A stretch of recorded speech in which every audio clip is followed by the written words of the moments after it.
Welcome viewers.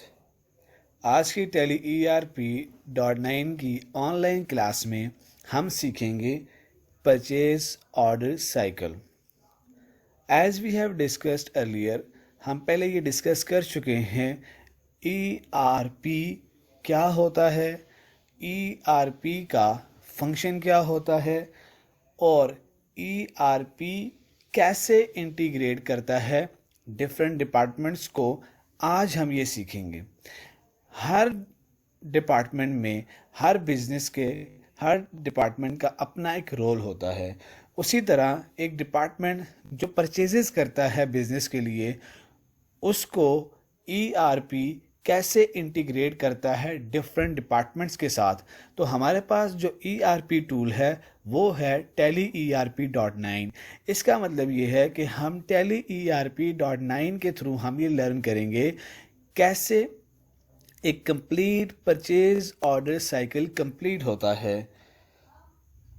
Purchase order cycle के different steps होते हैं और इस कंप्लीट परचेज ऑर्डर साइकिल में डिफरेंट डिपार्टमेंट्स और डिफरेंट फंक्शनल एरियाज के थ्रू रिकॉर्डिंग होती है। तो हम ये सीखेंगे कि एक कंप्लीट परचेज ऑर्डर साइकिल के थ्रू एंट्रीज कैसे होती हैं, इवेंट्स को रिकॉर्ड कैसे किया जाता है और डेटा कैसे फ्लो होता है और कैसे ट्रैक होता है और डिफरेंट डिपार्टमेंट कैसे इस डेटा को यूज़ करते हैं और ट्रैक करते हैं। हमारे पास जो पहला स्टेप है वो है purchase order. Basically different departments में एक हमारे पास एक डिपार्टमेंट होता है ऑर्डर्स मैनेजमेंट का। ऑर्डर मैनेजमेंट जो हमारे पास परचेज ऑर्डर और सेल ऑर्डर्स को डील करते हैं, जितने भी कंपनी बिजनेस के ऑर्डर्स होते हैं उन्हें डील किया जाता है। उसके बाद वो सेल्स ऑर्डर है या परचेज ऑर्डर है, उसी के through different flow of reporting की प्रोसेस होते हैं। तो अगर हमारे पास परचेज ऑर्डर साइकिल है तो परचेज ऑर्डर में सबसे पहला जो स्टेप है वो है परचेज ऑर्डर का। बिजनेस ने क्या खरीदना है, क्या परचेज करना है, उसके लिए सबसे पहले ऑर्डर दिया जाता है जिसे हम परचेज ऑर्डर कहते हैं। जब ये ऑर्डर सप्लायर के पास पहुंचेगा और सप्लायर उसके बदले हमें जब गुड्स डिलीवर करेगा तो आपका जो इन्वेंट्री डिपार्टमेंट है इसका फंक्शन स्टार्ट हो जाता है। बिकॉज डिपार्टमेंट्स को इसने डिपार्टमेंट की जितनी भी कम्युनिकेशन है ऑर्डर्स मैनेजमेंट की इन्वेंट्री मैनेजमेंट के साथ वो स्टार्ट हो जाएगी। उसके थ्रू जब हम काम करेंगे तो जो हमारे पास गुड रिसीव नोड, जो गुड्स जो रिसीव होंगी, हमारा इन्वेंट्री का जो डिपार्टमेंट है जो रिसीव करेगा वो उन्हें आपस में रिकॉर्ड करेगा। जब वो रिकॉर्ड करेगा तो वहाँ पर रिकॉर्डिंग के बाद अगर कोई भी प्रोडक्ट, कोई भी चीज़ जो हमने मंगवाई है, अगर वो आउट ऑफ ऑर्डर आ चुकी है या मे बी डैमेज हो जाए, जब तक हमें पहुंची तो वो प्रोडक्ट डैमेज थी तो हमने उसे रिजेक्ट करना है। अब यहाँ तक का जो प्रोसेस है वो इन्वेंट्री डिपार्टमेंट का है। इसके बाद जो भी जो हमने ऑर्डर किया, ऑर्डर के बाद जो हमें गुड रिसीव हुई, गुड रिसीव होने के बाद जो रिजेक्ट हुई और रिजेक्शन के बाद जो प्रोडक्ट एक्सेप्ट हो गई हैं वो हमारी परचेजेस रिकॉर्ड होंगी। अब ये डिपार्टमेंट आ जाएगा परचेजेस का, जो पूरी की पूरी परचेजेस को डील करेगा। आफ्टर दिस परचेजेस रिकॉर्ड होने के बाद यही डेटा ट्रांसफ़र हो जाएगा हमारे फाइनेंस एंड अकाउंट्स डिपार्टमेंट को, जिन्होंने अकाउंट्स को मैनेज करना है कि स्टॉक कितना आ चुका हुआ है, कितना हमारे पास स्टॉक में है, हमारे स्टोर में है, इन्वेंट्री वालों के पास है, किस प्राइस के ऊपर आया और कितनी पेमेंट करनी है और कब पेमेंट करनी है। ये सारा काम हमारे फाइनेंस डिपार्टमेंट का होता है, अकाउंट्स डिपार्टमेंट का। तो ये एक ओवरऑल व्यू था कि एक कंप्लीट परचेज ऑर्डर साइकिल कैसे मेंटेन किया जाता है। आज की क्लास में इसी परचेज ऑर्डर साइकिल को हम लेकर चलेंगे और एक एग्जांपल के थ्रू, एक डेटा के थ्रू हम इसे कंप्लीट करेंगे ताकि हम ये सीख सकें कि टेली ERP कैसे इस कंप्लीट प्रोसेस को पास करता है, एंट्रीज को, और कैसे टेली ERP इस पूरे के पूरे प्रोसेस को मैनेज करता है। So let's start with the example. ये आपके सामने एक परचेज ऑर्डर का एक साइकिल है और ये स्टेप्स हैं, कंपोनेंट्स हैं कि purchase order, receipt note, rejection, out, purchases and payment. उसके बाद आपके सामने एक ओवरव्यू है परचेज ऑर्डर का कि कैसे हमने टैली ईआरपी में step by step purchase order को लेकर चलना है। हमारे पास क्वेश्चन नंबर 1 है जिसे हम सॉल्व करेंगे और ये सीखने की कोशिश करेंगे कि कंप्लीट परचेज ऑर्डर क्या होता है और कैसे इसकी एंट्रीज परफॉर्म होती हैं, कौन कौन से वाउचर्स यूज़ होते हैं। सो हमारे पास क्वेश्चन ये है, order given to a Dell communication. Dell communication हमारा एक सप्लायर है, तो हमारी पार्टी जिससे हमने माल को ख़रीदना है वो हमारे पास है डेल कम्युनिकेशन। ऑर्डर जो हमने दिया है वो है 200 डेल मॉनिटर और 250 डेल कैमकॉर्डर, ये उसकी प्रोडक्ट है और नंबर ऑफ यूनिट्स गिवन है। उसके बाद आप देखिए क्वेश्चन सिनेरियो में ये कह रहा है आफ्टर द प्रोडक्ट डिलीवर्ड, जब प्रोडक्ट हमें डिलीवर हो चुकी हैं तो कुछ आइटम्स ऐसे थे जो डैमेज थे या आउट ऑफ ऑर्डर थे, हमें वो वापस करनी पड़ी हैं। 25 units of each item were rejected. दोनों प्रोडक्ट की 25-25 यूनिट को रिजेक्ट किया गया और half payment made through bank. जब हमने एक्सेप्ट कर ली परचेजेस तो उसके बाद eight the time of purchases हमने जो हमारा मोड ऑफ पेमेंट था अपने सप्लायर के साथ कि जब हमें प्रोडक्ट रिसीव होंगी, जो प्रोडक्ट हम परचेज करेंगे उसका हाफ पेमेंट, हाफ बिल हम eight the time of purchases आपको पे कर देंगे। अक्सर सिनेरियोज में ऐसा होगा कि पेमेंट होगी ही नहीं, यहाँ पर क्वेश्चन में नहीं होगी बिकॉज कि ज़रूरी नहीं है कि at the time of purchases ही आप पेमेंट करें। और कहीं ऐसा हो सकता है कि at the time of purchases 10% of bill amount is paid, 20% of amount is paid, तो डिफरेंट सिनेरियोज हो सकते हैं। तो इस सिनेरियो में हमारे पास हाफ पेमेंट विच मीन्स कि 50% of the bill has been paid through bank. अब इसी एंट्री को हम परफॉर्म करेंगे थ्रू टैली ERP.9। तो पहला स्टेप जो हमारे पास होगा वो हम चलते हैं टैली ERP.9 पे और हमारे पास गेटवे ऑफ टैली पे हमारे पास ऑर्डर वाउचर्स शो हो रहे हैं। मोस्टली जब आप ऑर्डर साइकिल स्टार्ट करेंगे तो गेटवे ऑफ टैली पे ऑर्डर वाउचर्स नहीं शो होते। इसका मतलब यह है कि इन्हें इनेबल किया जाता है और इनेबल करना पड़ता है। तो आप इन्हें इनेबल करने के लिए अपने पास फीचर्स पे आ जाएंगे और इन्वेंट्री फीचर्स को यहाँ से एंटर करेंगे और हमारे पास थर्ड हेडिंग, जैसे आप ये देख सकते हैं लेफ्ट साइड पे थर्ड हेडिंग है ऑर्डर प्रोसेसिंग। इसमें इनेबल परचेज ऑर्डर प्रोसेसिंग, इसे आप येस कर देंगे। उसके साथ है इनेबल सेल ऑर्डर प्रोसेसिंग, इसे भी आप येस कर दें। और हम सेल ऑर्डर को पहले ही डिस्कस कर चुके हुए हैं। अगर आपने सीखना है कि कंप्लीट सेल ऑर्डर साइकिल कैसे परफॉर्म किया जाता है तो आप हमारे सेल ऑर्डर का जो लेक्चर है उसे आप देख सकते हैं और वहाँ से आप सीख सकते हैं। उसके बाद आप देख सकते हैं सेकेंड लाइन में आप आ जाएँ, सेकेंड कॉलम में आ जाएँ और हमारे पास एक हेडिंग है अदर फीचर्स। अदर फीचर्स में हमारे पास use tracking numbers, enable delivery and receipt note, इसे आप यस करेंगे। और उसके बाद use rejection inward and outward, उसे भी आप यस कर देंगे ताकि क्वेश्चन में अगर हमारे पास रिजेक्शन होगी तो उसे हमने कैसे सॉर्ट आउट करना है और कैसे उसकी एंट्री पास होनी है। तो इन्हें आप एक्सेप्ट करवा दें। इनको एक्सेप्ट करवाने के बाद अब हम इस क्वेश्चन को स्टार्ट करते हैं और स्टार्ट करते हैं ऑर्डर वाउचर पे आके हमारे पास परचेज ऑर्डर का सिनेरियो है, हम इसे सॉल्व करते हैं। हमारे पास क्वेश्चन है order given to Dell communication 200 pieces of Dell monitor and 250 Dell camcorder. Let's start. Party का नेम हमारे पास हो जाएगा डेल कम्युनिकेशन, ये उसकी डिटेल्स हैं। उसके बाद पूरे की पूरी ऑर्डर साइकिल में, चाहे वो सेल ऑर्डर साइकिल हो या परचेज ऑर्डर साइकिल हो, इसमें सबसे इंपॉर्टेंट जो पॉइंट होता है वो होता है ऑर्डर नंबर। बिकॉज थोड़ी देर पहले आपने जब सेल ऑर्डर और परचेज ऑर्डर को इनेबल किया उसके साथ ही आपने एक और फीचर को इनेबल किया, वो था यूज ट्रैकिंग नंबर। ये वो ट्रैकिंग नंबर आपका बन जाएगा जिसके थ्रू डिफरेंट डिपार्टमेंट्स का जो डेटा है वो इंटीग्रेट होगा, उनके फंक्शंस इंटीग्रेट होंगे। तो हम ऑर्डर नंबर, एक यूनिक ऑर्डर नंबर रख लेते हैं। हमारे पास ऑर्डर नंबर है 345। इसे हम परचेज लेजर हमारे पास जो होगा वो परचेज अकाउंट का होगा। और अब इसके बाद हम डिटेल देंगे जो प्रोडक्ट हमने ऑर्डर की हैं। हमारे पास था डेल मॉनिटर, इसकी क्वांटिटी देख लेते हैं। इसकी क्वांटिटी क्या थी?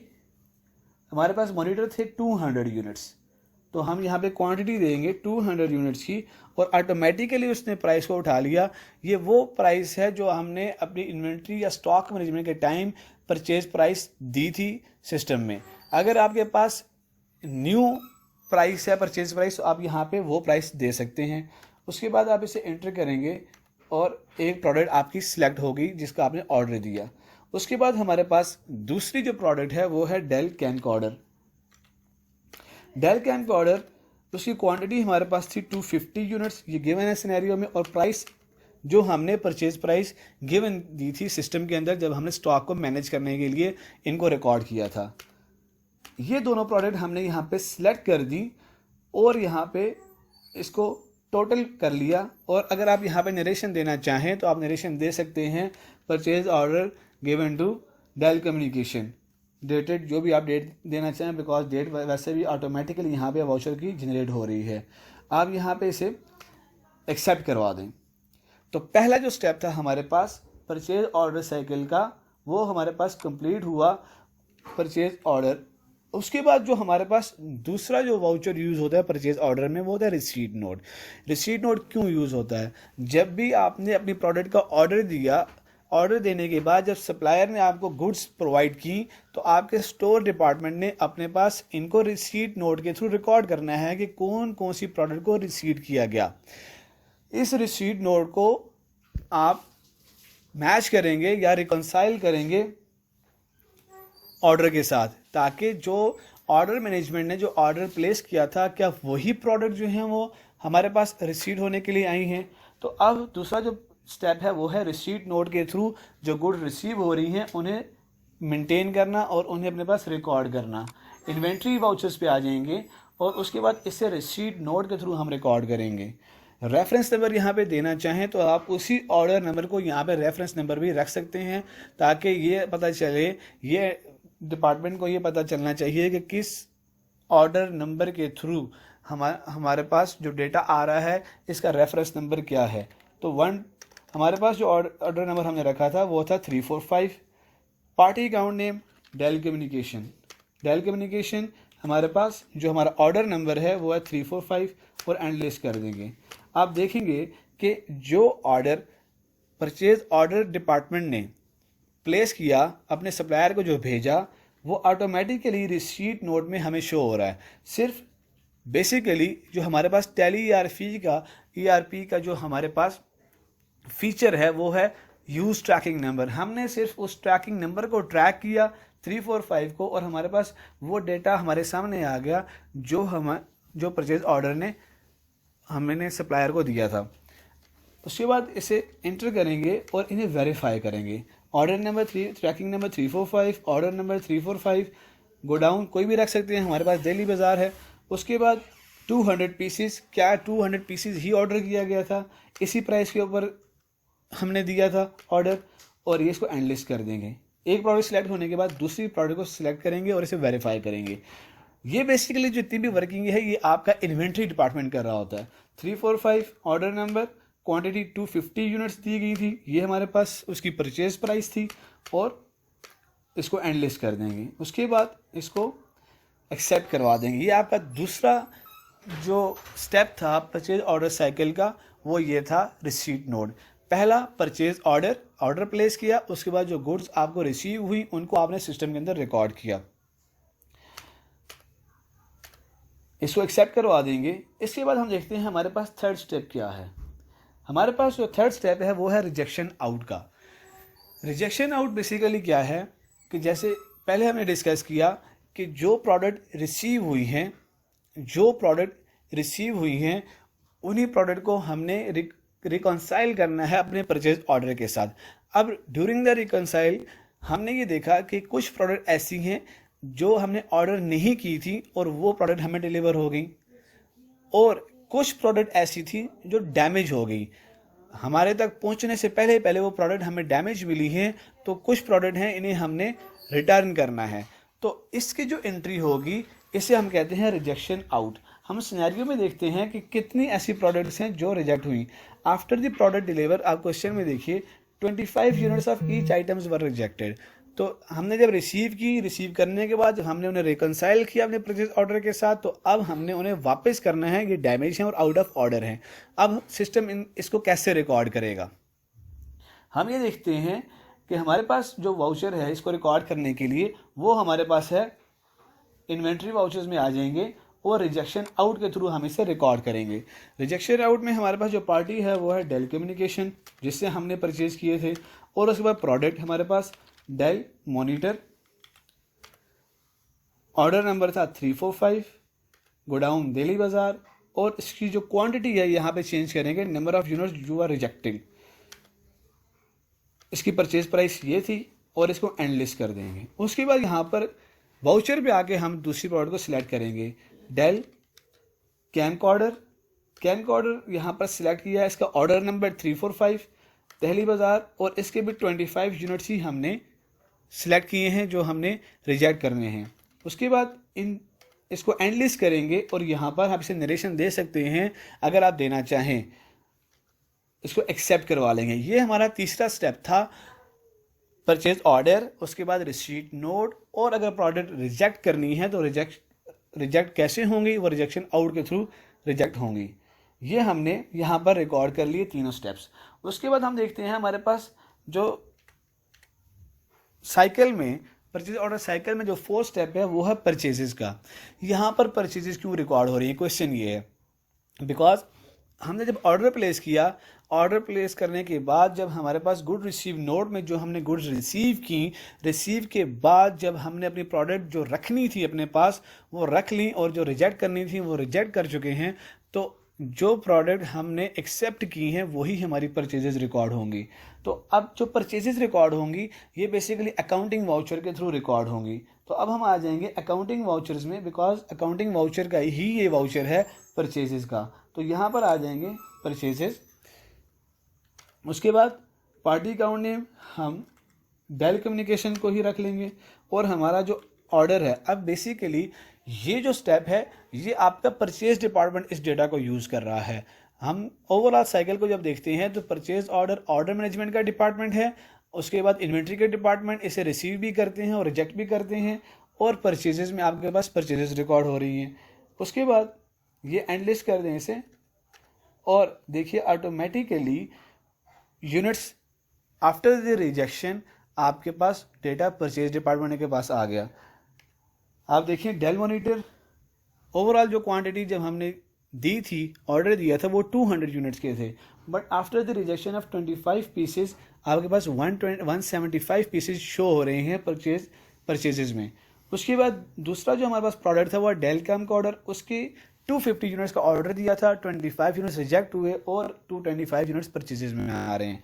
अब परचेज डिपार्टमेंट इन्हें वेरीफाई करेगा with the order after the rejection, rate किया था, इसको एंडलेस। उसके बाद दूसरा जो प्रोडक्ट है इसको भी हम उसी तरह 345 दिल्ली बाजार, उसके बाद आप इन्हें वेरीफाई कर रहे हैं।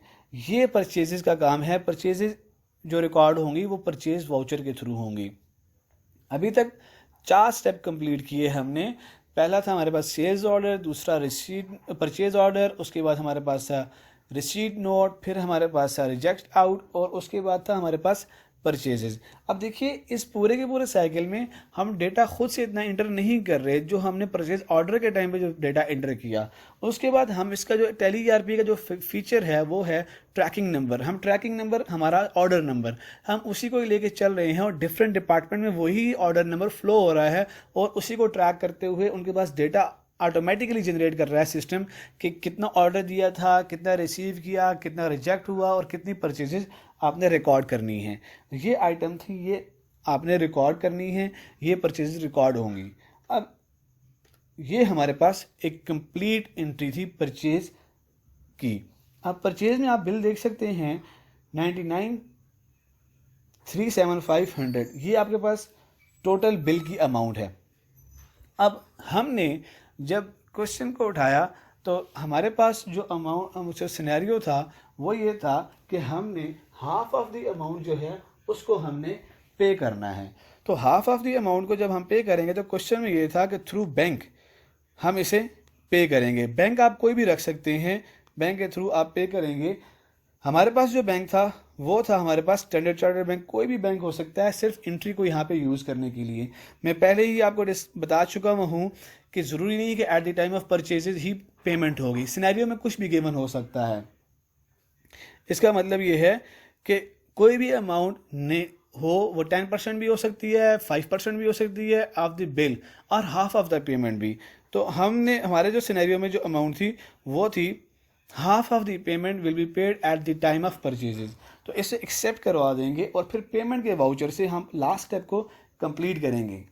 यहाँ पे पेमेंट को लेके आना सिनेरियो में वो इसलिए था कि आपको कंप्लीट साइकिल अंडरस्टैंड हो जाए कि परचेजेस हो चुकी हैं और पेमेंट किस तरह करनी है। तो आप इसी तरह अकाउंटिंग वाउचर्स में आएंगे और अकाउंटिंग वाउचर्स में हमारे पास जो वाउचर है वो है पेमेंट का वाउचर। पेमेंट के वाउचर पे आप देखिए कि आपने जो पेमेंट की है वो है बैंक के थ्रू। तो हमारे पास बैंक है स्टैंडर्ड चार्टर्ड बैंक, आपका कोई भी बैंक हो सकता है, आप उसे सिलेक्ट करिएगा और उसके थ्रू आप पेमेंट कर दें। हमारी पार्टी है डेल कम्युनिकेशन और उसकी जो अमाउंट है हाफ ऑफ द बिल जो हमने सिनेरियो उठाया था वो बन रही थी 4968750। ये सिर्फ आपको समझाने के लिए, आपके अंडरस्टैंडिंग के लिए एक अमाउंट दी है ताकि आपको कंप्लीट साइकिल जो है वो अंडरस्टैंड हो जाए पेमेंट तक। उसके बाद on account, because bank account के थ्रू पेमेंट हो रही है, ये आपकी टोटल बिल जो चेक आपने दिया उसकी डेट क्या है, इंस्ट्रूमेंट डेट क्या है, उसकी ब्रांच कौन सी है और किस डेट का वो चेक है। उसके बाद आप नरेशन ले सकते हैं, payment to Dell communication against order number 345। ये आपने नरेशन दे दी और रिकॉर्ड कर लिया कि पेमेंट आपने किस ऑर्डर, जो ऑर्डर आपने दिया था 345 उसकी ही अगेंस्ट हमने 50% या हाफ ऑफ दी पेमेंट हमने पे कर दी है। तो स्टूडेंट्स ये था एक कंप्लीट ऑर्डर साइकिल, एक सिस्टमैटिक वे में कैसे फंक्शनल एरियाज एक बिजनेस के अंदर काम करते हैं और कैसे सिस्टमैटिकली और professionally enterprise resource planning ERP, और हमारे पास जो ERP टूल है वो है टेली ERP, और इसके थ्रू हम कैसे डिफरेंट डिपार्टमेंट के फंक्शंस को इंटीग्रेट करते हैं और कैसे एक सिस्टमैटिक वे में प्रोसेस होता है, डेटा फ्लो कैसे होता है। आई होप आपको ये कंप्लीट अंडरस्टैंडिंग हुई होगी एक कंप्लीट परचेज ऑर्डर साइकिल कैसे काम करता है। अगर आप देखना चाहें इनकी एंट्रीज़ को कि जो हमने एंट्रीज़ की हैं तो आप डिस्प्ले में आके डे बुक में इसे देख सकते हैं जो हमने एंट्रीज़ को परफॉर्म किया। ये लास्ट में आपके पास कंप्लीट वो एंट्रीज़ आ रही हैं जिनके थ्रू हमने काम किया। अगर आप इसको ऑल्टर करना चाहें, चेंज करना चाहें, वो भी आप कर सकते हैं। आई होप स्टूडेंट आपको ये complete purchase order cycle understand हुआ होगा। कोई भी क्वेश्चन हो आप कमेंट बॉक्स में कमेंट कर सकते हैं, आपको आपके हर क्वेश्चन का आंसर आपको दिया जाएगा। Thank you for watching. अगर आपको हमारी वीडियोस अच्छी लगें तो काइंडली सब्सक्राइब कीजिए हमारा चैनल और लाइक कीजिए। Thank you.